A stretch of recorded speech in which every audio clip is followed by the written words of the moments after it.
या विलिनीकरणाचं सगळं भवितव्य हे अमित शहा आणि गौतम अदानी यांच्या इच्छेवर आणि यांच्या प्रयत्नावर अवलंबून आहे. तुम्ही बघितलं असेल तर काल गौतम अदानी हे शरद पवारांना भेटून गेले, तर हे तटकरेंना आणि भुजबळांना, मुंडेंना आणि पटेलांना किती जरी वाटत असेल की आपल्या अधिकारांच्यावर गदा येते आणि आपल्याला हे नको आहे, पण अमित शहाचं जे पहिल्यांदाची चर्चा झालेली होती या राष्ट्रवादी नेत्याबद्दल, त्यावेळेला पहिल्यांदा सुप्रियाताईंनी असा प्रस्ताव मांडला की आम्ही तुतारी घेऊन आम्ही एनडीएत येतो म्हणून, अशा प्रकारची चर्चा झाल्याची माझी माहिती आहे. पण त्यावेळेला अमित शहानी अशीच त्यांना सूचना केली की तुतारीपेक्षा तुम्ही घड्याळ सगळे एकत्र या, सगळी चर्चा करा आणि आपल्याला एक बलदंड पक्ष पाहिजे. त्याच्यामध्ये अमित शहाचं असं म्हणणं होतं की या सगळ्या प्रक्रियेमध्ये अजित पवार हे सत्तेतून बाहेर पडण्याचा कुठेही प्रश्न येत नव्हता. बरोबर, हे अगदी क्लिअर आहे. म्हणजे तुम्हाला पटेल, हनुमंतजींना पटेल, सगळ्या प्रेक्षकांना पटेल. अजित पवार, सुनील तटकरे, प्रफुल्ल पटेल, छगन भुजबळ आणि जे कोणी सगळे त्यांचे आमदार आहेत किंवा मंत्रिपदावरचे सगळे आहेत, ते काही दोन राष्ट्रवादी एकत्र येत आहेत म्हणून आता आम्ही भाजपच्या एनडीए अलायन्स मधून बाहेर पडतो आणि आम्ही आमची मंत्रिपदं सोडतो असं म्हणणार होते का? अजिबात नाही. ते काही सत्तेतून अजिबात बाहेर पडणार नव्हते. म्हणजे क्लिअर आहे की शरद पवारांची बाजू जी होती पक्षाची, ती पक्षाची बाजू किंवा तो गट हा या बाजूला एक थोडासा झुकून, पवार थोडेसे बॅकसीट घेतील, शरद पवार साहेब बॅकसीट घेतील, ते सांगतील की आता मी काही सक्रिय नाही, तुम्ही सगळे बघा काय ते वगैरे, आणि अजितदादा हेच मुख्य राहतील. सुनील तटकरे, प्रफुल्ल पटेल, सुप्रिया सुळे हे सगळे एकत्र काम करतील. समजा दिल्लीमध्ये असं म्हणू, मुंबईमध्ये हे सगळे नेते एकत्र काम करतील आणि एक सत्तेत सहभागी असलेला राष्ट्रवादी पक्ष घड्याळ चिन्ह असं त्याचं स्वरूप असेल, इथपर्यंत चर्चा झाली होती. आता लास्ट पॉइंट शेवटचा त्यातला हे की ह्या सगळ्या गोष्टी अजित पवार यांनी फडणवीस यांच्या कानावर का नाही घातल्या असं फडणवीस जे म्हणताय, तर मला असं वाटतं की सगळं फायनलाइज झाल्यावर ते सांगितलं असतंच त्यांनी, कारण याच्यासाठी फेब्रुवारी 12, 14, 15 असं काहीतरी दिवस चालला होता चर्चेत. त्याला आता सुद्धा त्याला अजून 10 दिवस आहे. त्याच्यात अनेक गोष्टी फायनलाइज होणार असतील ना, अनेक गोष्टींमध्ये ठरणार असेल कोणी काय करायचं वगैरे. त्यामुळे हाही फडणवीसांचा प्रश्न, ज्याला काय लेजिटिमेट प्रश्न आहे की मला त्यांनी कानावर नाही घातलं, मला घातलं असतं असं नाहीये. प्रत्येकच गोष्ट परिवारातली किंवा महत्वाच्या गोष्टी फायनल होईपर्यंत त्या वरिष्ठ नेतृत्वाला किंवा आपण ज्या मंत्रिमंडळात काम करतोय त्या मंत्रिमंडळाच्या प्रमुखाला सांगितल्याच पाहिजेत, असा काही नियम नाही ना. त्यामुळे या गोष्टी होत होत्या. आता लास्ट एक लाईन बोलतो की क्लिअर आहे की आता हे विलिनीकरण होईल, होणार नाही असं मी बोलत नाही, पण निदान ती प्रक्रिया थांबलेली आहे, याच्यात काही वादच नाही. ही प्रक्रिया विलिनीकरणाची जी काही होणार होती, एकत्रीकरणाची म्हणू आपण, विलिनीकरणापेक्षा दोन्ही गट एकत्र येण्याची प्रक्रिया जी होती ती परवापासून सुनेत्रा पवार यांनी जे काही ऍक्शन्स घेतल्या वगैरे तेव्हापासून पूर्णपणे थांबलेली आहे. पुढे काय होईल हे आपण बघू. प्रशांत, ओके. म्हणजे याचा अर्थ स्पष्ट दिसतोय की भाजप ज्यावेळी अशी अपेक्षा व्यक्त करतो, म्हणजे त्याच्यामध्ये विसंगती पण आहे की एकीकडे काल फडणवीस पहिल्यांदा असं म्हणत होते की ते त्यांचा पक्ष स्वतंत्र आहे, त्यांच्याबद्दल जे काही निर्णय घ्यायचे ते सगळे ते निर्णय घेत असतात, खासदार कुणाला करायचंय, मंत्री कुणाला करायचंय याच्याबद्दलचे निर्णय पक्ष म्हणून ते घेत असतात, आणि पुढे अगदी 2-3 प्रश्नानंतर पुन्हा ते अशी अपेक्षा व्यक्त करतात की आम्हाला सांगितलं पाहिजे विलिनीकरणाबद्दल. म्हणजे जर तो पक्ष स्वतंत्र आहे तर तो त्यांचा निर्णय घेऊ शकतो, हे पण याच्यात लक्षात घेतलं पाहिजे. दुसरी गोष्ट, हनुमंत सर, आता या म्हणजे जसं रोहित सर म्हणतात की आता या सगळ्याला ब्रेक लागलेला आहे, मुळात गेल्या 2-3 दिवसांपासून आपण बघतोय की ही सगळी स्टेटमेंट जी आहे ती केवळ आणि केवळ शरद पवारांच्या गटातले नेतेच व्यक्त करताना दिसत आहेत. व्हिडिओ आला, तो अचानकपणे आला तिकडे शपथविधी होण्याच्या आधी, आणि आता तटकरे असतील, पटेल असतील, भुजबळ असतील, हे याच्याबद्दल बोलताना दिसत नाहीयेत. तर हे जे डायनामिक्स बदललेलं आहे, मुळात ते सहभागी होते का या सगळ्या चर्चांमध्ये, इथपासूनचे प्रश्न आहेत. पण आता ती गरज जी आहे ती अजित पवारांच्या गटाला वाटत नाहीये का? तुम्हाला काय वाटतं?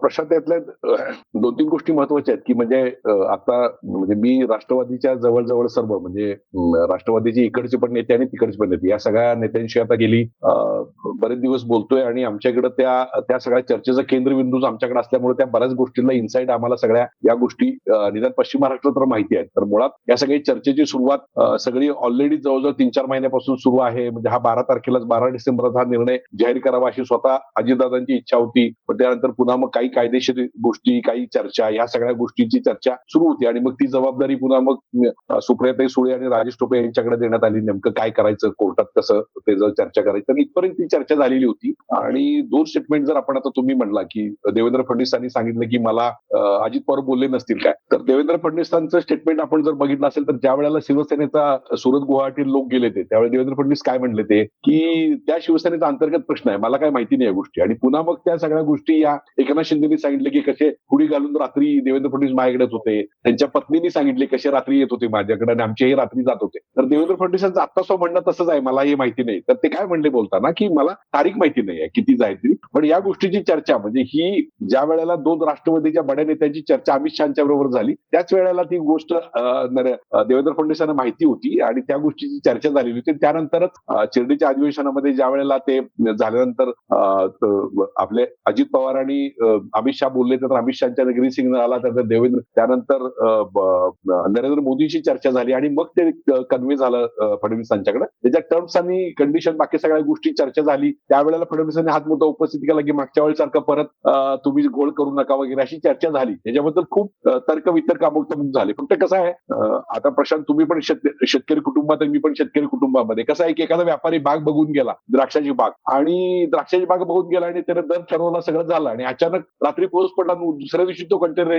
येणार होता. सेम तशी परिस्थिती झाली आहे. म्हणजे त्या द्राक्षाचे भाव ज्याने ठरवले आणि नंतर पाऊस पडून दुसऱ्या दिवशी मग तो म्हणतो अरे नाही, अहो तुम्ही म्हणाला आता ही द्राक्ष साधारण मी 70 रुपये घेतो, नाही हो आता पाऊस पडला, आता काय 30 रुपये त्याची किंमत झाली. काल तर तुम्ही चर्चा केली. आज काय झालंय की तो पाऊस जो पडलाय, तो राजकीय पाऊस पडलेला आहे, तो अजित पवारांच्या मृत्यूनंतर पडलेला आहे आणि आज त्या द्राक्षाची किंमत ही अतिशय कमी झालेली आहे. त्यामुळे आज भाजपनं काय केलं की भाजपनं लगेच एका व्यापाऱ्याप्रमाणे ते सांगितले की अरे 70 रुपये काल भाव होता, आज 30 रुपये. मग तुम्ही काल चर्चा केली ते बरोबर आहे, पण आता आम्हाला जरा विचार करावा लागेल त्याच्याबद्दल. तर देवेंद्र फडणवीस आणि वरिष्ठ पातळीचे सगळे हे व्यावसायिक मनोवृत्तीचे आणि प्रोफेशनल राजकारणी आहेत. त्यामुळे त्याचा भाव त्यांना लगेच कळला की आता शरद पवार गटाचा भाव किती आहे, तर त्यांनी लगेच तो भाव पाडला त्याचा. आणि आता शरद पवार गटासमोर लक्षात आलंय की आता ते अरे आपली व्हॅल्युएशन खूपच कमी झाली. पण एक गोष्ट सांगतो तुम्हाला मी की 13 दिवसानंतर म्हणजे आता हा दुखवटा झाल्यानंतर त्याची चर्चा पुन्हा तोंड फुटेल. शरद पवार गटाच्या लोकांनी सगळं त्याचे इन्साइड सगळे आहेत, म्हणजे रोहित पवार असतील, जयंत पाटील असतील, शशिकांत शिंदे असतील, या सगळ्या लोकांनी त्याचे सगळे इन्साइड वगैरे तयार ठेवलेले आहेत. तुम्हाला 13 दिवसानंतर त्याचं सगळं दिसायला लागेल, सगळे परिणाम वगैरे. आणि एक गोष्ट मी आता चंदावरकर सरांनी सांगितलं की त्याचा पिरेमॅडचा वरचा भाग सांगतो तुम्हाला. या विलिनीकरणाचं सगळं भवितव्य हे अमित शहा आणि गौतम अदानी यांच्या इच्छेवर आणि यांच्या प्रयत्नावर अवलंबून आहे. तुम्ही बघितलं असेल तर काल गौतम अदानी हे शरद पवारांना भेटून गेले. तर हे तटकरेंना आणि भुजबळांना, मुंडेंना आणि पटेलांना किती जरी वाटत असेल की आपल्या अधिकारांच्यावर गदा येते आणि आपल्याला हे नको आहे, पण अमित शहाचं जे पहिल्यांदाची चर्चा झालेली होती या राष्ट्रवादी नेत्याच्याबद्दल, त्यावेळेला पहिल्यांदा सुप्रियाताईंनी असा प्रस्ताव मांडला की आम्ही तुतारी घेऊन आम्ही एनडीएत येतो म्हणून, अशी प्रकारची चर्चा झाल्याची माझी माहिती आहे. पण त्यावेळेला अमित शहानी अशीच त्यांना सूचना केली की तुतारीपेक्षा तुम्ही घड्याळ सगळे एकत्र या, सगळी चर्चा करा आणि आपल्याला एक बलदंड पक्ष पाहिजे. त्याच्यामध्ये अमित शहाचं असं म्हणणं होतं की तुम्ही जर आलात तर एनडीए जो आहे म्हणजे इंडिया आघाडी आहे ती कमजोर होती. शरद पवारांसारखा दमदार किंवा ते परिवार आमच्याकडे आला की इंडिया आघाडी जी आता तुमच्या ममता बॅनर्जी बाजूला गेल्या, आप बाजूला गेले, त्यामुळे ती इंडिया आघाडी प्रचंड कमजोर होते. आम्हाला एक परसेप्शन करता येईल आणि महाविकास आघाडी संपतीच. म्हणजे एका बाजूला ठाकरे बाजूला गेलेत, एका बाजूला काँग्रेस बाजूला गेले आणि तुम्ही जर पूर्णपणे आला तर तोही पूर्ण होतो आणि महाविकास आघाडी राज्यातली संपते. त्यामुळे विरोधकांची स्पेस राज्यामध्ये सुद्धा संपते. त्यामुळे तुम्ही एकत्र आला तर त्याचा बेनिफिट होईल. आता बरोबर ते सगळं अजितदादांच्या बरोबर चर्चा झाली असताना दादा गेल्यानंतर पुन्हा सुनेत्रा पवारांच्याकडे आली चर्चा आणि पुन्हा त्या द्राक्षाचा भाव जसा झालाय तसं आता त्या पक्षावर पुन्हा एकदा पटेल आणि तटकरे यांचं बऱ्यापैकी वातावरण झालं. आणि तुम्ही म्हणता की कुणाला माहिती होतं, सगळ्यांना माहिती होतं, मकरंद पाटलांना माहिती होतं, बाबासाहेब पाटलांना माहिती होतं, राष्ट्रवादीच्या अनेक नेत्यांना माहिती होतं. फक्त हे माहिती सांगायची नाही आहे असं ठरवलंय तटकरेंनी, पटेल आणि सगळ्यांनी. पण आपल्यातल्या तुम्हाला माहिती आहे की आपल्या निम्म्या संपादकांना ती एक गोष्ट माहिती आहे की चर्चा म्हणजे रोहित चंद्रवरकरला पण माहिती आहे, साहिल जोशींना पण माहिती आहे, सगळ्या पत्रकारांना माहिती आहे की चर्चा सुरू होती. आपण अनेक वेळा बातम्या ब्रेक केल्यात, अनेक सोर्स पण सगळ्या गोष्टी आहेत. फक्त प्रॉब्लेम तो पाऊस पडल्याचा झालेला आहे, त्यामुळे त्याचा दर हा आता कमी झालाय आणि तो दर आता अमित शहा आणि गौतम अदानी ठरवतील. आणि त्यांनी ठरवल्यानंतर म्हणजे त्यांना जर वाटलं की आपल्याला शरद पवारांचा पक्ष हवाय आणि सगळा. आणि एक गोष्ट आहे की हे तुम्ही म्हणताय कशासाठी चाललंय, तर हे सगळं सत्तेसाठी सुरू आहे. म्हणजे राज्याच्या विकासासाठी सगळ्या गोष्टी सुरू आहेत आणि आपण गेल्या विकासासाठी काय काय सुरू आहे ते आपण बघतोय. सगळ्यांनाच विकास करायचा आहे, कोणच विकासात मागे राहू इच्छित नाही आहे. म्हणजे मग पश्चिम महाराष्ट्रात आम्हाला विकास हवाय, कोकणात त्यांना विकास हवाय, मराठवाड्यात त्यांना विकास हवाय आणि सगळ्यांची शर्यत लागली आम्ही विकास करणार म्हणून. आणि विकासामध्ये आपण मागे पडायला नको असं प्रत्येकाला वाटतंय. आमच्याकडे तर विकासासाठी गाडी घेऊन बसलेत लोक तयार होऊन, कधी एकदा विकास करतोय राज्याचा म्हणून असं. तर त्यामुळे ते विकासाचे धावत्या गाडीत ते कुणासाठी चालले तर विकासासाठी चालले. पण मला अल्टिमेट आता ह्याच्यामध्ये आपण बोलूच परत चर्चेमध्ये, तर विकासाच्या शर्यतीत नेमकं पुढे काय होणार हे आपण बोलू. प्रशांत, तुमचा आवाज म्यूट आहे प्रशांत. ओके, नाही म्हटलं हेच सगळ्या महाराष्ट्राचं हसरं दुःख आहे. प्रत्येक गोष्ट जी आहे ती विकासासाठीच चाललेली आहे आणि गेल्या गेल्या 4-5 वर्षांपासून महाराष्ट्र हे सगळं विकासाच्या नावानेच कशा पद्धतीनं राजकारण होत आहे ते बघतोय. एक मुद्दा तुम्ही जो सांगितला आता की मुळात याच्यामध्ये भाव जो आहे तो आता पहिल्यासारखा राहिलेला नाहीये भाजपच्या दृष्टीने, आणि साहजिक आहे की आता जे विरोधक म्हणजे पवार ब्रँड आणि ठाकरे ब्रँड हे जर भाजपचे महाराष्ट्रातले दोन आव्हानं असतील तर पवार ब्रँड या सगळ्या घडामोडीमुळे कमजोर होत असताना पुन्हा त्याला खतपाणी घालण्याची चूक भाजप करणार नाही, आणि याचा केंद्रबिंदू हा कायम या गटाकडे राहील हे सुद्धा त्यांच्यासाठी फार सोयीचं आहे. सर, रोहित सर, म्हणजे सगळ्यात केंद्रस्थानी जो आहे तो साहजिक आहे की सामान्य माणूस मतदार असला पाहिजे. मला अजूनही या प्रश्नाचं उत्तर कळत नाहीये की आता आपण या विलिनीकरणाच्या चर्चा अजित पवारांच्या जाण्यानंतर साहजिक आहे की एका सहानुभूतीतून करतोय, अनुकंपेमधून करतोय, पण जर समजा ही बैठक 17 जानेवारीला झाली होती आणि 12 फेब्रुवारीला जाहीर करायचं ठरलेलं होतं, तर हे लोक जनतेला काय सांगणार होते? म्हणजे यांचा कॉमन मिनिमम प्रोग्राम काय असणार होता? कुठल्या गोष्टींवरती हे एकत्रित येणार होते? आणि जे शरद पवार भाजपच्या विरोधात, म्हणजे अजित पवार वेगळं होण्याचं कारणच मुळात हे होतं की आता म्हणजे त्यांना सोबत जायचं आणि यांना विचारधारा मान्य नव्हती, तर त्या विचारधारेचं नेमकं आता काय होणार होतं? तर या सगळ्यामध्ये जनतेसाठी नेमकं काय आहे? म्हणजे ही विलिनीकरणाची चर्चा इतक्या सहजपणे आपण पचवायची होती का? Good point. हे बघा, 12 तारीख का किंवा फेब्रुवारीचा दुसरा आठवडा का, साधं त्यातलं उत्तर असं आहे. आणि जनतेला तुम्ही काय तोंड दाखवणार हे सगळं झाल्यावर, किंवा जनतेला काय खुलासा देणार की तुम्ही हे सगळं का केलं, कसं केलं वगैरे, याचं साधं प्रशांत एक कॅल्क्युलेशन असं आहे की मुळात 5 फेब्रुवारी ही जिल्हा परिषद निवडणुकांची तारीख ठरली होती, ती आता 7 फेब्रुवारी झालेली. 7 फेब्रुवारीला जिल्हा परिषदेचं मतदान होणार आहे. मला वाटतं त्याच्या दुसऱ्या दिवशी किंवा 1-2 दिवसांनी, मला एक्झॅक्ट माहित नाही, मतमोजणी आणि निकाल जाहीर होतील. एकदा हे जिल्हा परिषदेचे निकाल जाहीर झाले, फेब्रुवारी 8-9 जी काही तारीख असेल 10, त्याच्यानंतर महाराष्ट्रामध्ये 3.5 वर्ष कोणतीही निवडणूक नाही. नगरपंचायत, नगर परिषद निवडणुका होऊन गेल्या, महापालिका निवडणुका होऊन गेल्या, जिल्हा परिषद निवडणुका हा 10 फेब्रुवारीला संपलेल्या असतील प्रोसेस सगळी, आणि विधानसभा वगैरे हे तर सगळं गेल्याच वर्षी झाले. एकदा तुम्हाला पुढची 3 वर्ष कोणतीही निवडणूक फेस करायची नाही अशा स्टेजला तुम्ही आलात, जे की तुम्ही 12 फेब्रुवारी या दिवशी येणार आहात किंवा 10-11 फेब्रुवारी या दिवशी येणार आहात, त्याच्यानंतर कसली जनता आणि कसलं काय, असं आहे ना. काय कोणाला काय म्हणायचं ते म्हणू द्या. म्हणजे जाहीरपणेच परवा कुठल्या तरी नेत्यांनी मंचावर कोणाला राग येत असेल तर येऊ द्या, पण परप्रांतीय येतात आणि नोकऱ्या इथे करतात आणि त्यांना नोकऱ्या मिळतात कारण मराठी माणूस आळशी आहे, अशा अर्थाचं विधान केलं. आणि त्याच्यानंतर त्या नेत्यांनी असं म्हटलं की याबद्दल कोणाला काय राग आला मराठी तरुणांना तर येऊ द्या, आता 3 वर्ष निवडणुका नाहीये. हे जाहीर मंचावरून जर महाराष्ट्रातल्या नेत्यांनी म्हटलं असेल तर ते सगळ्यांच्या, प्रत्येक नेत्याच्या मनात तेच आहे की आता 3 वर्ष निवडणुका नाहीये. त्यामुळे ज्या स्टेजला, अशा स्टेजला तुम्ही पोचाल की जिथे पुढची 3 वर्ष तुम्हाला जनतेला सामोरं जायचं नाहीये, त्या स्टेजला तुम्ही जाहीर करा की आम्ही विलिनीकरण करतोय, या बाजूला जातोय, त्या बाजूला जातोय, जे काही करतोय. जनता काय करणार? एकदा मतदान संपलं की जनतेच्या हाती काहीच नाही ना 3 वर्ष पुढची. असा तो साधा खेळ. म्हणून 12 फेब्रुवारी पर्यंत, 17 जानेवारीच्या मीटिंगमध्ये सगळं ठरलेलं असताना सुद्धा 12 फेब्रुवारी पर्यंत का थांबणे, त्याचं उत्तर ते आहे. हा पहिला भाग. महाराष्ट्राच्या राजकारणात 4 मोठे पक्ष आहेत असं आपण धरू. भारतीय जनता पक्ष, काँग्रेस, शिवसेना आणि राष्ट्रवादी काँग्रेस. दोन्ही, राष्ट्रवादी हे एकच धरतोय मी, दोन्ही शिवसेना मी एकच धरतोय सध्या पुरता. ज्या रेफरन्समध्ये हे मी बोलतोय त्या अर्थाने मी सांगतो. याच्यातला केवळ राष्ट्रवादी काँग्रेस पक्ष असा आहे की ज्या पक्षाच्या जन्मापासून मी तो पक्ष बघतोय, म्हणजे त्या पक्षाचा जन्म शिवाजी पार्कला झाला त्या दिवसापासून, अर्थात मनसे हा दुसरा असा पक्ष आहे की त्या पक्षाचा सुद्धा जन्मापासून मी तो पक्ष बघतोय आणि जवळनं कव्हर केलाय आणि त्यातल्या सगळ्या मोठ्या नेत्यांना वारंवार भेटलोय वगैरे वगैरे गेल्या 20-25 वर्षामध्ये. काँग्रेस पक्ष अर्थातच माझ्या जन्माच्या खूप आधी स्थापन झाला. बाळासाहेबांची शिवसेना सुद्धा माझ्या जन्माच्या आधी स्थापन झाली आणि भारतीय जनता पक्ष 80 साली स्थापन झाला तेव्हा मी प्राथमिक शाळेत होतो, त्यामुळे ते जाऊ दे. मुद्दा असा की आजचं आपलं डिस्कशन राष्ट्रवादीवर आहे. तो पक्ष मी त्याच्या जन्मापासून बघत आलोय, फार जवळून मी तो ऑब्झर्व केलाय किंवा अभ्यास केलाय त्याचा. तुम्हाला मी सांगतो की त्यांचं राजकारण हे पूर्णपणे 2-3 गोष्टींवर आहे. पहिली गोष्ट म्हणजे सत्ता केंद्रित राजकारण आहे. इथे बसलेले हनुमंतजी सगळ्यांना ते माहितीये, चांगलं जवळून माहितीये. दुसरं म्हणजे त्यांचा प्रत्येक जिल्ह्यातील बहुजन नेता किंवा स्ट्रॉंगमन जो कोणी आहे त्यांची साखळी बांधणे किंवा त्यांची मोळी बांधणे अशावर आहे. म्हणजे त्याच्यात एक जातीय कॅल्क्युलेशन आहे. बहुजन नेता त्या जिल्ह्यातला जो कोण पॉवरफुल आहे त्यांना बरोबर घेऊन पवारांनी पक्ष काढला. आणि तिसरी गोष्ट म्हणजे तिसरी महत्वाची गोष्ट पक्षाची म्हणजे हा पवार फॅमिली केंद्रित किंवा पवार फॅमिली हे त्याचं मॅग्नेट असलेला पक्ष आहे. आता या 3 गोष्टींवर या पक्षाची वाटचाल चालू आहे, चालू राहणार.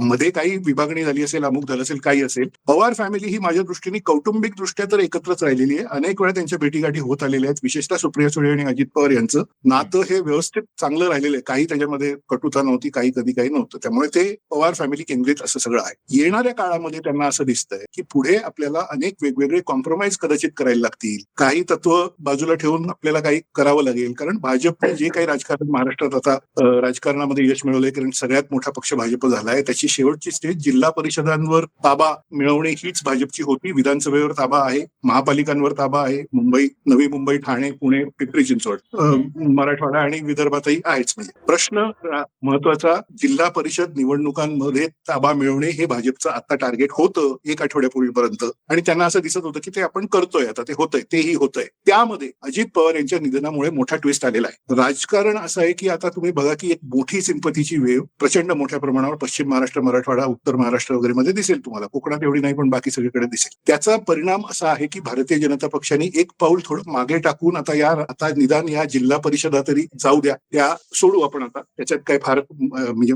हे करायला नको, काय लढाऊ बाण्याने उतरायची वगैरे काही आता गरज नाही, जाऊ द्या. सध्याचं वातावरण बघता जिल्हा परिषदेवर राष्ट्रवादीला ताबा मिळेल तो त्यांना ठेवू द्या अशी भूमिका घेतली आहे. यामुळेच काल फडणवीस स्पष्टपणे म्हणाले की महाराष्ट्रात गेल्या 3-4 दिवसात ज्या काही गोष्टी झालेल्या आहेत त्याच्यात मी निर्णय असा घेतला की जिल्हा परिषद प्रचारामध्ये मी उतरणार नाही. देवेंद्र फडणवीस यांच्यासारख्या आक्रमक आणि अत्यंत काय म्हणायचं त्याला अँबिशियस म्हणजे काय महत्वाकांक्षी नेत्यांनी महाराष्ट्रातल्या 12 जिल्हा परिषदांच्या निवडणुकांमध्ये प्रचारात मी उतरणार नाही असं सांगणं मीडियासमोर मुंबईमध्ये, याचा अर्थ काय होतो? याचा अर्थ सरळ असा होतो की भारतीय जनता पक्षाला लक्षात आलेलं आहे की या जिल्हा परिषदा राष्ट्रवादीकडे जाणार, सिंपथी वेमुळे जाणार, सगळं काय काय होणार, आणि त्याच्यात आपण उतरून उगीच पराभव स्वीकारला असं दिसायला नको. आपण आधीच सांगू की आम्ही काही प्रचारात उतरत नाही आहोत, अजितदादांना श्रद्धांजली देत. पुढची गोष्ट काय होईल याच्यातून लक्षात घ्या, एकदा 12 जिल्हा परिषदांवर राष्ट्रवादीचा ताबा आला आणि सुनेत्रा पवार असतील किंवा अन्य कोणी असतील त्यांच्या नेतृत्वाखाली, प्रफुल्ल पटेल, सुनील तटकरे, छगन भुजबळ, बाकी सगळे नेते यांच्या नेतृत्वाखाली या 12 जिल्हा परिषदांमध्ये राष्ट्रवादी काँग्रेसचं वर्चस्व राहणार. ही हनुमंत मोहिते साहेब यांच्या शब्दात सांगायचं तर द्राक्षाचा भाव परत वाढण्याची प्रक्रिया, म्हणजे ते बार्गेनिंग त्यांना भाजपने एवढे नेते पळवून ठेवलेत की म्हणजे आता मी ज्या साताऱ्यात आहे त्या साताऱ्यामध्ये जो राष्ट्रवादीचा बालेकिल्ला होता तिथं सुद्धा सगळे नेते आता भाजपचे इतके पॉवरफुल आहेत की ती जिल्हा परिषद अजित पवारांच्या हातामध्ये येणं अवघड आहे. दोन गोष्टी पटकन त्यातल्या सांगतो आणि थांबतो की याच्यात 2 गोष्टी आहेत. पहिली गोष्ट म्हणजे जिल्हा परिषदेचं ऑपरेशन तुम्हाला दोघांनाही चांगलं माहिती आहे, प्रेक्षकांनाही माहित असेल, ते असं आहे की त्याच्यामध्ये जो सिव्हिल सर्व्हिस IAS मधला जो काही मुख्य कार्यकारी अधिकारी असतो किंवा असते, महिला किंवा पुरुष, म्हणजे CEO जिल्हा परिषद, त्यांच्या हाती खूप असतं, त्यांच्या हातात ठेवून ते चालवता येतं. म्हणजे कुठल्या पक्षाकडे कल आहे मतदानातला हे काही झालं तरी शेवटी भाजपचा त्या अर्थाने ताबा आर्थिक बाबतींमध्ये जिल्हा परिषदांवर राहणार, कारण CEO जिल्हा परिषदेचं तेच सगळं ठरवत असतात. दुसरा पॉईंट असा की ह्या सगळ्या प्रोसेसमध्ये थोडंसं मानसिक दृष्ट्या महाराष्ट्रातलं वातावरण, एक सिंपथी वेव, भावना वगैरे हे सगळं आहे, म्हणून भाजपने हा धोरणाचा भाग घेतलाय की आपण आक्रमकपणे हिरिरीने या प्रचारात उतरायला नको, राष्ट्रवादीला हे सगळं घेऊ दे, वातावरण शांत होईल, 2-4 महिने जातील, काही आणखी होईल, त्याच्यानंतर ऑपरेशन कमळ हा भाग तर राष्ट्रव्यापी धोरणाचा भाग आहेच ना. म्हणजे तो निवडणुकांच्या आधी सुद्धा होत आलेला आहे, निवडणुकीच्या नंतर सुद्धा होत आले. त्याच्यामुळे एकदा हे भावनेचं सगळं हे संपलं त्याच्यानंतर काही महिन्यांनी परत भारतीय जनता पक्ष त्यांना हवे त्याप्रमाणे गोष्टी करू शकतो. पण लास्ट लाईन अशी की या निमित्ताने थोडंसं बार्गेनिंगचं एक राष्ट्रवादीचं की आमच्याकडे बघा 12 जिल्हा परिषदा तरी आहेत, असं एक म्हणजे दोन्ही राष्ट्रवादीच्या गटांना एकत्र जर राहिले तर त्यांना सांगता येईल आणि थोडं त्यांचं बार्गेनिंग, राजकीय बार्गेनिंग हे थोडंसं वाढू शकतो. प्रशांत, ओके, 12 जिल्हा परिषदांचा तुम्ही सांगितलेला आकडा खरंच अजित पवार गाठू शकतील का? मला वाटत नाही खरं तर इतका मोठा गेन. 12च्या 12 असं म्हणत, 12च्या 12 असं त्या जिल्हा परिषदांपैकी. ओके, 12च्या 12 मिळतील असं मी म्हणत नाहीये, पण बऱ्यापैकी जे आधी मिळणार होतं त्यापेक्षा जरा सिंपथी वेव्हमुळे बरं जास्त मिळेल एवढंच म्हणतो. ठीक आहे, कारण पश्चिम महाराष्ट्रावरती भाजपनं फार मोठा फोकस केलेला आहे आणि कोल्हापूर काबीज केलं, त्याच्यानंतर सातारा काबीज केलं. आता या सगळ्या परिस्थितीमध्ये आणि पुणे पिंपरी चिंचवड महानगरपालिका सुद्धा त्यांनी स्वबळावरती मिळवलेल्या आहेत. ठीक आहे, आपण बघूयात. म्हणजे हा मुद्दा पण आहे की सहानुभूतीचा फायदा नेमका कसा प्रतिबिंबित होतोय आणि जिल्हा परिषदेमध्ये अजित पवार गटाची ताकद किती दिसते, त्या अर्थानं पुन्हा काही डायनामिक्स बदलतंय का थोडंसं, हा पण एक म्हणजे लक्षात घेण्यासारखा मुद्दा असेल.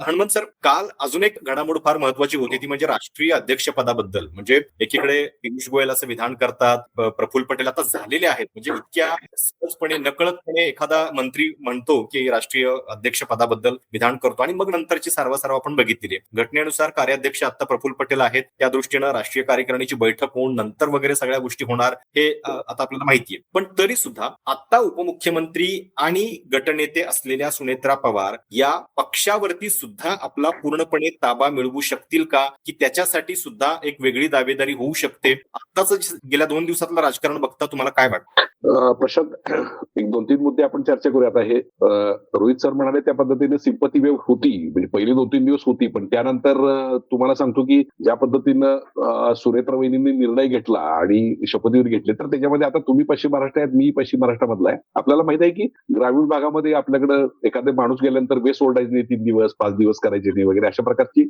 एक सिंपती असते. म्हणजे आपल्याकडे तर अशी परिस्थिती आहे की एखाद्या नेत्याने केस जरी कापली नाही तर त्याची चर्चा आपण जोरदारपणे करतो. तर त्या पद्धतीने मला वाटतं की ती सिंपती, म्हणजे तुम्हाला सांगतो, कालच एक सोशल मीडियावर मी पोस्ट ही केली की अरे गड्या आपला काँग्रेस बरा म्हणून, अशी परिस्थिती होती. म्हणजे या सगळं राष्ट्रवादीचं चाललेलं आहे ज्या पद्धतीनं, तर ती सिंपती थोडी काँग्रेसच्या बाजून.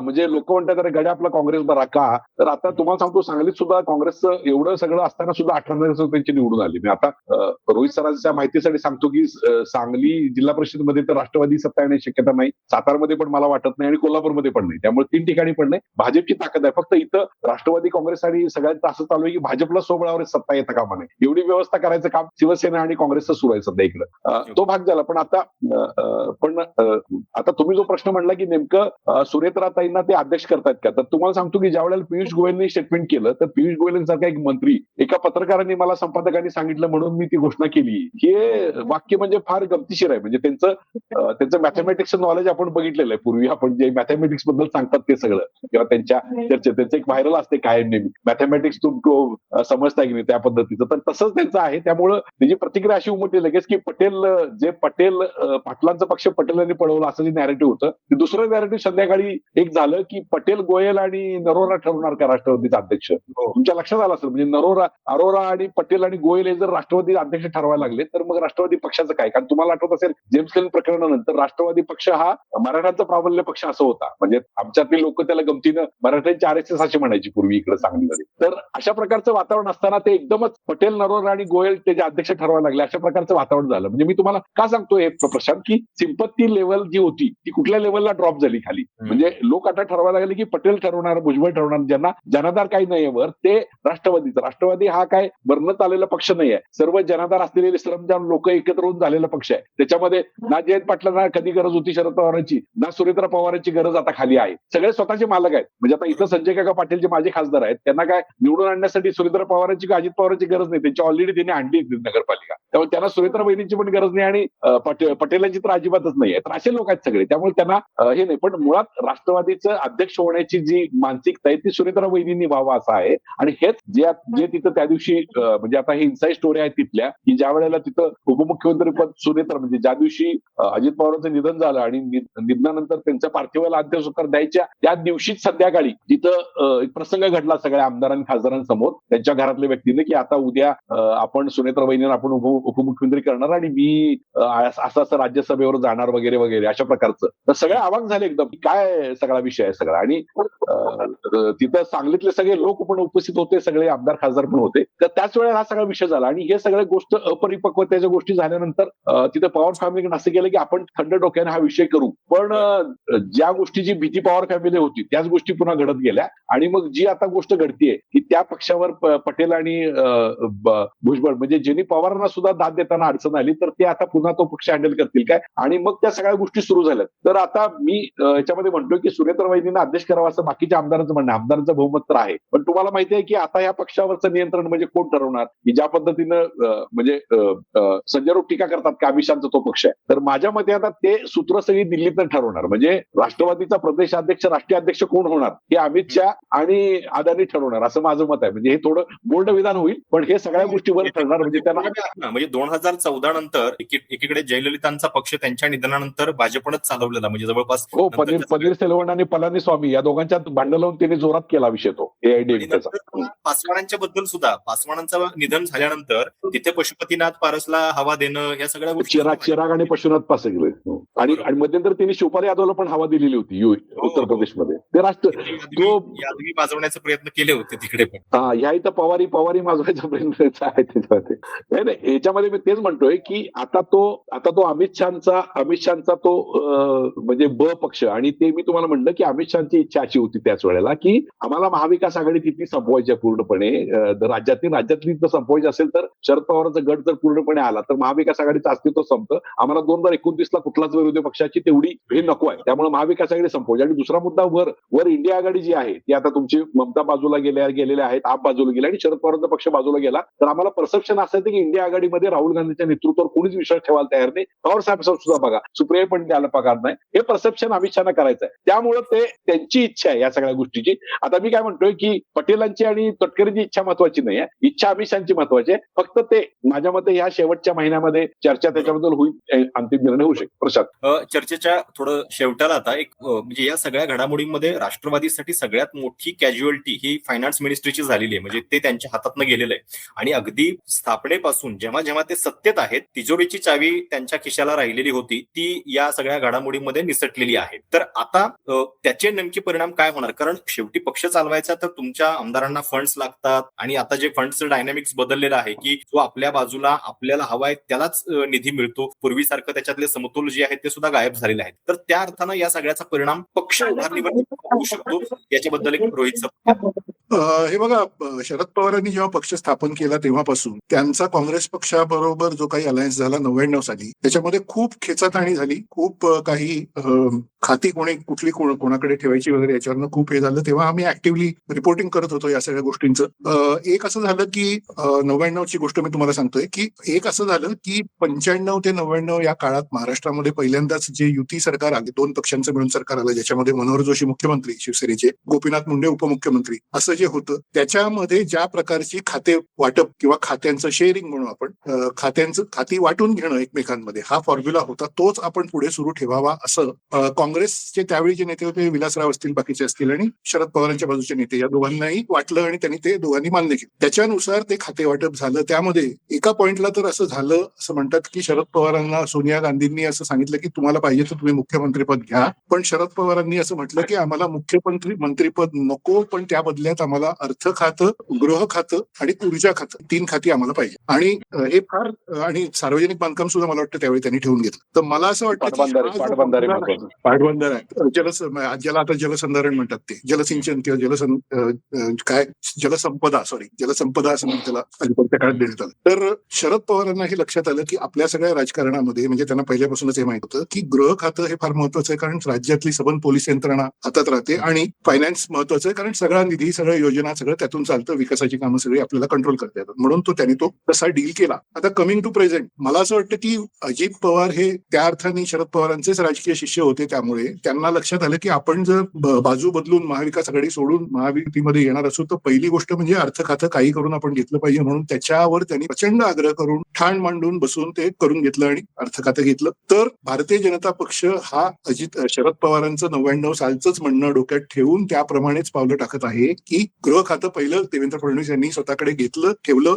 कायमच ठेवलं, आणि आता फायनान्स सुद्धा आपल्याकडे पाहिजे असा त्यांचा आग्रह आधीपासून होता, बराच काळ होता, तो त्यांनी आता या निमित्ताने करून घेतलेला आहे. देवेंद्र फडणवीस आता काल म्हणाले बाईट देताना की हे बजेटसाठी मी केलंय, बजेट एकदा झालं वगैरे की त्यानंतर बघू वगैरे, पण मला असं वाटतं की it will be difficult for NCP to get back finance. दुसरा महत्वाचा भाग जो आपल्या चर्चेत आणला पाहिजे, तुमच्या प्रश्नात नसला तरी, तो असा की अजित पवार हे एकाच वेळी असंख्य गोष्टी हँडल करत होते आणि तेवढी कार्यक्षमता, तेवढा आवाका हा त्यांचा सगळा होता, तेवढी एनर्जी वगैरे. तर त्यामध्ये महत्वाचा भाग येतो पुणे आणि बीड या जिल्ह्याचे पालकमंत्रीपद, आणि त्याला फार महत्व आहे, कारण डीपीडीसी मध्ये कसा कंट्रोल सगळ्या जिल्ह्यांवर हा पालकमंत्र्याचा असतो हे तुम्हाला माहिती आहे, आणि त्यामुळेच त्यांनी आग्रहाने ते पण एक पद स्वतःकडे ठेवलं होतं. धनंजय मुंडे यांच्या राजीनाम्यानंतर त्यांना बीडचंही पालकमंत्रीपद स्वतःकडे त्यांनी घेतलं, पण पुण्याचं पालकमंत्रीपद आणि बीडचं पालकमंत्रीपद याचं काय होणार, हा एक मोठा भाग आहे. ज्या पद्धतीने पुण्यात तुमची प्रेक्षक संख्या खूप असेल, खूप लोक पॉलिटिकली ऍक्टिव्ह आहेत वगैरे, सगळ्यांना माहिती आहे, पश्चिम महाराष्ट्राचं केंद्र असलेला पुणे जिल्हा हा ज्या पद्धतीने भारतीय जनता पक्षाने ताब्यात घेतलेला आहे, आता महापालिकाही ताब्यात घेतली, सगळं केलंय वगैरे, त्या सगळ्या गोष्टी पाहता पुणे जिल्ह्याचं पालकमंत्रीपद परत चंद्रकांत दादा पाटील हे स्वतःकडे घेणार की काय, असा प्रश्न माझ्या मनात येतोय, आणि कदाचित तसं होईल. हे तुम्ही बघा. बीड बद्दल मला आता काही माहिती नाही, पण बीडचं काय होतं तेही आपल्याला बघायला लागेल, कारण महाराष्ट्रातला पॉलिटिकली अत्यंत ऍक्टिव्ह भाग जिल्हा कुठला असेल तुम्हाला सगळ्यांना माहितीये, दोघांनाही माहितीये, तो बीड. हा बीड इतकं पॉलिटिक्स मला वाटतं महाराष्ट्रात कुठल्या इतक्या जबरदस्त पद्धतीने पोलराइज्ड पॉलिटिक्स हे दुसऱ्या कुठल्या भागात होत नसेल. त्यामुळे तोही जिल्हा भाजपला हवाय, आणि राष्ट्रवादीलाही म्हणजे सुनेत्रा पवार यांच्या नेतृत्वाखालील राष्ट्रवादीला सुद्धा तो जिल्हा हवा असणार. त्याच्यात काय होतं ते बघायचं. त्यामुळे थोडक्यात संपवताना असं सांगतो की mister Ajit Pawar use to wear many hats, असं मी म्हणतो, इंग्लिशमध्ये जसं म्हणतात की त्यांच्या शिरावर अनेक हे होत्या, पगड्या होत्या, वेगवेगळ्या वेळी वेगवेगळ्या घालत होते. एक उपमुख्यमंत्रीपदाची होती, एक अर्थमंत्रीपदाची होती, एक एक्साईज मिनिस्टर ही होती, होती, एक एनसीपीचे अध्यक्ष ही होती, एक पुणे जिल्हा पालकमंत्रीपद ही होती, एक बीड जिल्हा पालकमंत्रीपद ही होती. असंख्य पगड्या त्यांच्या डोक्यावर किंवा फेटे त्यांच्या डोक्यावर होते, मेनी हॅट्स असं आपण म्हणू. त्यातल्या कुठल्या कुठल्या पगडीवर भाजप कब्जा करत आहे हा माझ्या दृष्टीने प्रश्न आहे. फायनान्स पासून सुरुवात झालेली आहे, पुढे काय काय होतं ते बघू. प्रशांत. ओके. हनुमंत सर, जेव्हा आपण आज ही चर्चा करतोय नेमकं त्याच वेळी मुंबईमध्ये एक घटना घडते की राष्ट्रवादीचे जे दोन्ही गटांचे नगरसेवक होते ते दोन्ही नगरसेवक शिंदेच्या सोबत मर्ज होत आहेत आणि एक एकत्रित गट स्थापन करतायत. म्हणजे एक प्रकारे आता याचा अर्थ असा घ्यायचा का की जे पोकळी निर्माण होती अजितदादांच्या जाण्यानंतर त्याच्यामधले ती पोकळी व्यापण्यासाठीचे एक दावेदार आता एकनाथ शिंदे सुद्धा प्रमुखपणे असणार आहेत आणि त्या अर्थानं हे डायनामिक जे आहे ते सुद्धा वेगळ्या दिशेनं जाऊ शकतं. 100% म्हणजे मी तुम्हाला कालचाच प्रसंग सांगतो. तर काल सांगलीमध्ये वाळव्यामध्ये एकनाथ शिंदे यांची सभा होती. म्हणजे तुम्हाला माहिती आहे की ह्यांनी देवेंद्र फडणवीस यांनी ठरवलंय की आपण प्रचार करणार नाही आणि भाजपचे पण लोक प्रचार करत आहेत. पण शिंदेनी मात्र ठरवलंय आपण आता चांगला जोरदार प्रचार करायचा म्हणून. त्यामुळे त्यांनी 4-4 सभा नेहमीप्रमाणे चालू ठेवल्यात आणि त्यांनी एक गोष्ट चालू केली. म्हणजे गेले की मग विकासावर बोलायचं, सगळं करायचं, आम्ही विकासासाठीच करतोय आणि एकनाथ शिंदे म्हणजेच विकास किंवा तो विकासाचा हे आहे लाडक्या बहिणीचा भाऊ वगैरे असं करून त्यांनी ते सगळ्या लोकांना म्हणजे जे सगळे असंतुष्ट लोक आहेत सगळे आणि आत्ताच्या काळात सैरविहीर झालेले आहेत सगळे. त्यामुळं कसं असतंय तुम्हाला माहिती आहे की कुठंही आपल्याला माहिती आहे की असे ग्रामीण भागाचे जनावर सैरविहीर झाली की मग त्यांना पटकन पकडून आणून लगेच हे करायची एक यंत्रणा असते. तशा पद्धतीची व्यवस्था सध्या एकनाथ शिंदे राबवतायत. म्हणजे असे सैरविहीर झालेले नेते ते पटकन टॅप करतायत. म्हणजे त्यांची एक टीमच आता त्यांनी अलीकडच्या काळामध्ये जिल्हा परिषदमध्ये नेमलेली आहे की असे जे नेते आहेत राष्ट्रवादीचे दोन्ही बाजूचे जरा घेऊन निघालेले शिंदे. नाही कसं आहे जी अपॉर्च्युनिटी आता आपण बोलताना की जी अपॉर्च्युनिटी आपण फायनान्स मिनिस्ट्री बद्दल जे बोलतोय म्हणजे देवेंद्र फडणवीसांची खूप दिवस इच्छा होती की त्यांनी म्हणजे जयंत पाटलांच्याकडे ज्यावेळी मार्गदर्शन करून पुस्तक लिहिलं मी अर्थ खात्याच्याबद्दल पुस्तक लिहिलं त्यावेळी त्यांची स्वतःची इच्छा आता त्यांनी बोलून दाखवली होती त्यांच्याकडे की आता महाराष्ट्रामध्ये 1 ट्रिलियनची इकॉनॉमी करण्याच्या दृष्टीनं मला पुढे जायचं आहे आणि त्यासाठी मला स्वतःलाच अर्थसंकल्प सादर करायचा आहे. त्यामुळे तुमच्या आयडिया सगळ्या देऊन आपण करूया महाराष्ट्र. म्हणजे त्यांना कसं आहे की ज्या पद्धतीने नरेंद्र मोदींनी गुजरात मॉडेल उभा केलं तशा पद्धतीचं महाराष्ट्राचं मॉडेल त्यांना उभा करायचं आहे आणि या बजेटमध्ये ते डेव्हलप करतायत 1 ट्रिलियन इकॉनॉमी वगैरे. त्यामुळे त्यांच्या डोक्यात आता तो विषय आता त्यांना जर एवढी अपॉर्च्युनिटी दिसत असेल देवेंद्र फडणवीसांना तर साहजिकच एकनाथ शिंदेने अपॉर्च्युनिटी आहे. आता एकनाथ शिंदेच्या दृष्टीने मी त्यांच्याशी एका जवळच्या लोकांशी बोललो तर ते म्हणले आमचं एमएमआरडीच्या आमच्यामध्ये आमच्या पक्षाचा गळा दाबायला सुरू केलेलं आहे भाजपनं कोकणामध्ये आमचा गळा दाबायला सुरू केलेलं आहे. त्यामुळे आम्हाला स्पेस राहिली ती पश्चिम महाराष्ट्रामध्ये सांगली सातारा कोल्हापूरमध्ये आम्हाला आता थोडंसं मोकळं दिसतंय त्यामुळे इथे गळा दाबतो आम्ही. त्यामुळे त्यांनी आता इकडे लक्ष केंद्रित केलेलं आहे. त्यामुळे त्यांनी एका बाजूला शंभूराज देसाई तुमचे सातारचे पालकमंत्री आहेत, इकडे कोल्हापूरचे पालकमंत्री आबिटकर आहेत, आता सांगलीमध्ये सुहास बाबर वगैरे आहेत. त्यामुळे तिने आता काय केलंय की आपले पंख विस्तारासाठी इकडे सुरू केलेलं आहे. त्यामुळं ते पुढच्या काळामध्ये तुम्ही जर बघेल तर आणि मी तुम्हाला दुसरा एक मुद्दा माझ्या चर्चेत हा तुमचा विषय म्हणजे तुम्ही विचारला नाही पण रोहित सरांसारखं मी पुढे ऍडव्हान्टेज सांगतो की त्यांचं स्वप्न आहे की सहकार क्षेत्र आणि साखर लॉबीवर कब्जा करण्याचं एक देवेंद्र फडणवीसांची इच्छा आहे. अजित पवारांच्यामुळे पवार फॅमिलीचं वसंतदास शुगर इन्स्टिट्यूट, राज्य सहकारी बँक, राज्य साखर संघ याच्यावर नियंत्रण आहे. ते नियंत्रण मिळवल्याशिवाय महाराष्ट्रावर पूर्णपणे स्वबळावर सत्ता येणार नाही हे देवेंद्र फडणवीसांना माहित आहे. ज्या पद्धतीनं आपण गुजरातमध्ये बघितलं अमित शहानी पूर्ण सहकार ताब्यात घेतला आणि आज गुजरात पुन्हा काँग्रेसला ताब्यात घेणं शक्य नाही. तशा पद्धतीची व्यवस्था तयार करायची असेल इथं म्हणजे जो फरक आहे तर ते सहकार क्षेत्र काबूत करायचं. त्यामुळे ते सुद्धा आता बरेच लोक टॅप करतायत की जे साखर संघावर आणि शुगर लॉबीवर कब्जा करून आहेत. अजित पवार हे पूर्णपणे जसं रोहित सर म्हणाले की सगळ्या बाजून होते म्हणजे कबड्डी असोसिएशन पासून ते साखर संघ, दूध संघ वगैरे सगळ्यावर कंट्रोल करून होते. तो कंट्रोल सुरेंद्र पवारांना शक्य नाही करणं तो सगळा टेक्निकली आणि सगळ्या गोष्टी तर तो सगळा कंट्रोल हवाय ह्यांना आपल्या देवेंद्र फडणवीसांना. म्हणजे अर्थ खातं त्या दृष्टीने महत्वाचं आहे, बाकी सगळ्या गोष्टी. त्यामुळे तुम्हाला पुढच्या काळामध्ये महाराष्ट्राचं राजकारण एक वेगळ्या डायनेमिकवर दिसेल आणि त्याच्यामध्ये शिंदे सुद्धा असतील लक्षात ठेवा या पळापळीवर.